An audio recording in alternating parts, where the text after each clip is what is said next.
So guys, जैसे कि आपको मालूम है, फिलहाल में एल्विश यादव का जो मैक्सटर्न के साथ में मारपीट वाला वीडियो वायरल हुआ था, उसके बीच में अभी मैक्सटर्न की ओर से भी ये रिप्लाई आया है, वो देखिए। एवरीवन, तो मैंने आज ये तो देख लिया, अगर आपके पास पैसा हो तो आप एफआईआर भी बदल सकते हो और इस चीज़ को प्रूव करूँगा। पर उससे पहले लड़ाई किस बारे में हुई, क्यों हुई, हम इस बारे में बात नहीं करेंगे। मैं सीधा पॉइंट पे बढ़ता हूँ। एल्विश ने जो लोकेशन दी थी वो उसके घर की लोकेशन थी या फिर किसी के तो घर की लोकेशन थी और मेरा इंस्टिंक्ट बोला कि मुझे उसे अपने लोकेशन बुलाना चाहिए जो एक पब्लिक लोकेशन हो। अब मेरे को यही था भाई कि जो भी गलतफ़हमी है डिबेट से सॉल्व करो। अगर आपको लगता है आप सही हो तो आप डिबेट करो, मेरे को लगता है मैं सही हूँ, मैं डिबेट करूँगा। तो कुल मिला के शब्दों से ही जीतना था इस चीज़ को और मैंने पूरी तैयारी की थी। मैंने वहाँ पे सोफ़ा-वोफ़ा सब लगाया था कि जब एल्विश भाई आएँगे तो वहाँ बगल में बैठेंगे, ये वो फलाना-ढिकाना। लेकिन जैसे ही वो आए, एक तो अटैक करना शुरू कर दिया, ऊपर से बहुत सारे बंदों के साथ आए। ऊपर से ये भी नहीं था कि वन ऑन वन फाइट हो, उसके साथ उसके कुछ बंदे थे, वो भी मदद कर रहे थे उसकी। इस तरीके से मदद कर रहे थे कि मैं कुछ कर ही नहीं पा रहा था क्योंकि मेरे को 2-3 लोगों ने पकड़ लिया था अगल-बगल से। अब जब लड़ाई हुई, लड़ाई के बीच में ही एल्विश ने मेरे को लगभग ये अपने घुटनों से नाक पे मारा, कई बार हाथों से मेरे सिर्फ़ मुँह पे मारा और जब मारा उसके बाद उसने बगल से एक फ़ोन भी उठाया जो दूसरे एंगल पे रिकॉर्डेड है और फ़ोन से मेरे स्पाइन पे मारा और आप सभी को पता है अगर स्पाइन पे गलती से भी स्पाइन टूटता है, तो आप ज़िंदगी भर के लिए लावारिस हो सकते हो, अपाहिज हो सकते हो। तो उसके बावजूद उसने मारा और उसके बाद उसने क्या किया, जान से मारने की धमकी भी दे दी। अब जान से मारने की धमकी 1-2 बार नहीं दी, मल्टीपल टाइम्स दी। कम से कम जितना मुझे पता है 3 बार तो दी ही थी उसने धमकी जान से मारने की और ऑफ कैमरा भी उसने कई बार जान से मारने की धमकी दी। अब ये सब होने के बाद जब लड़ाई-वड़ाई खत्म हो गई, तो उसके बाद वो वापस जा रहे थे, तो वो जो बंदे लाया था उनमें से कुछ बंदे मेरे को मतलब होता है ना एक प्यार से धमकाने वाला सीन, कि भाई सॉरी बोल दे, क्यों ले रहा है पंगे ये वो। भाई मैं तो अपने चीज़ों पे अटल था। मैंने बोला मैं सॉरी तो नहीं बोलूँगा क्योंकि मैंने गलती तो की नहीं है। उसके बाद एल्विश ने भी थोड़ा ट्राई किया था सॉरी बुलवाने के लिए, लेकिन मैंने उसको भी सॉरी नहीं बोला। और ये सब जब हुआ, तो शुरू में मेरे को लगा मेरे को सिर्फ़ यहाँ चोट आई है क्योंकि मेरे को कहीं पे भी दर्द फ़ील नहीं हो रहा था। तो मेरे को शुरू-शुरू में सिर्फ़ यहाँ चोट आई, उसके बाद 1 डेढ़ घंटे बाद मेरे को यहाँ पे दर्द होना शुरू हुआ और फिर 2 से 3 घंटे बाद मेरे पूरे स्पाइन में दर्द होना शुरू हुआ और इस तरीके से हुआ कि मैं सो ही नहीं पाया। सुबह 4 बजे मैंने सोने का ट्राई किया था, मैं दोस्त के घर साकेत गया हुआ था। मैंने सोने का ट्राई किया, अनफॉर्चुनेटली मैं दर्द से सो ही नहीं पाया। उसके बाद हम जब दर्द हो रहा था तो हम गए वहाँ पे मैक्स हॉस्पिटल साकेत के मेडिकल निकलवाने, तो उन्होंने मना कर दिया विदाउट एफआईआर नहीं होगा।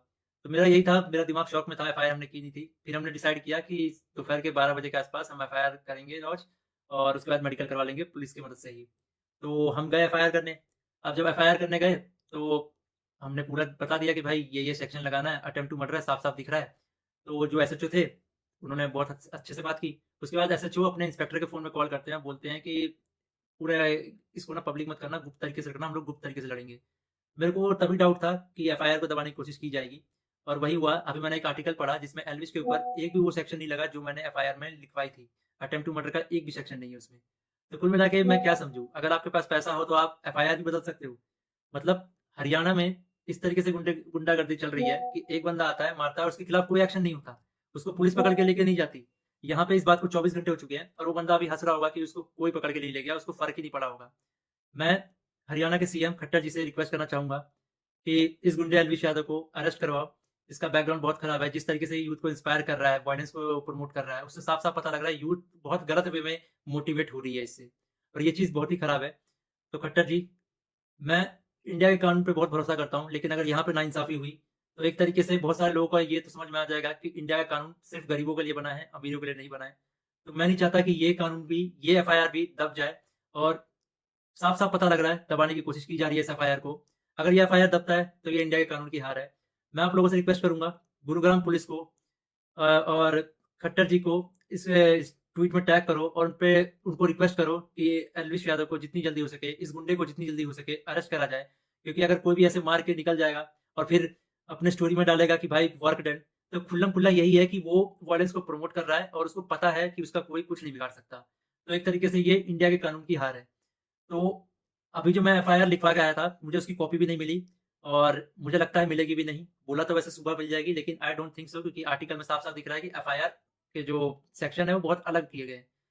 तो इंडिया के कानून का मज़ाक ना बने, तो आप लोगों से एक आखिरी बार रिक्वेस्ट है, सीएम खट्टर जी को गुरुग्राम पुलिस के ऊपर टैग से टैग किया जाए ताकि ये मामले को वो लोग सीरियसली लें।